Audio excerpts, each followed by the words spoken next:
One of the longest and most static fighting franchises in video games, King of Fighters returns to the Xbox for the third time in a slightly retooled Neowave. There are a couple of reasons for series regulars to check it out, but it's astonishing how little these games have evolved in more than 10 years.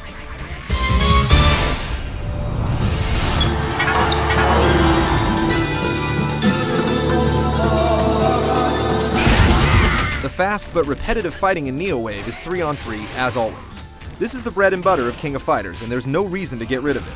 But there also seems to be no reason to build on it either. You can't switch characters in between rounds unless one of the three you selected get beaten.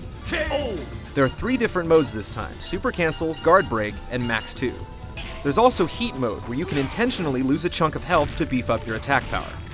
KOF veterans should have a good time trying out these new ways to play, but for a title with so much recycled gameplay, it's surprising not to see a massive amount of features. But there is an array of combos and special moves to keep the combat fresh. The action is still as fast as ever, and people returning to the series, especially on the Xbox, will be very comfortable with the controls. But newcomers will find some of the characters and moves unnecessary, as certain fighters, like those that can throw projectiles, seem to have an unfair advantage. Thankfully, you can take Neowave online to unlock both the game's replay value and most rewarding commodity. There are single-team, rematch, and tournament battles. This is the second King of Fighters on Xbox Live, and while it plays a lot smoother than King of Fighters 2002, it doesn't have as many characters to choose from.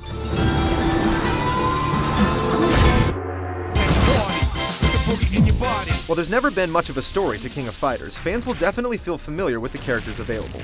Maybe a little too familiar. We've seen everyone in Neowave in some form or another, but this time their quirky personas seem much less prevalent. There's only a handful of arcade-style cinemas and almost no dialogue.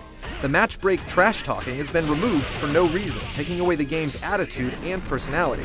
And since there's no plot setup for the final battle, there's little payoff in the end. The most recent version of King of Fighters was recently updated to Atomic Wave technology.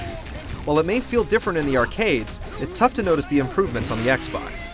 The fighters have more detail in animation, but only if you're looking for it. The backgrounds are definitely better, but they only make the 2D characters stand out more.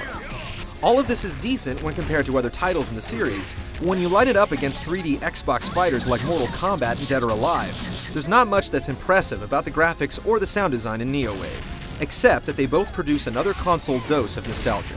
But those that can look past all that's average about Neowave only have to shell out about $19.99 to pick it up. So Xbox owners with a fighting fix won't be getting much with the new King of Fighters, but they won't have to spend much either.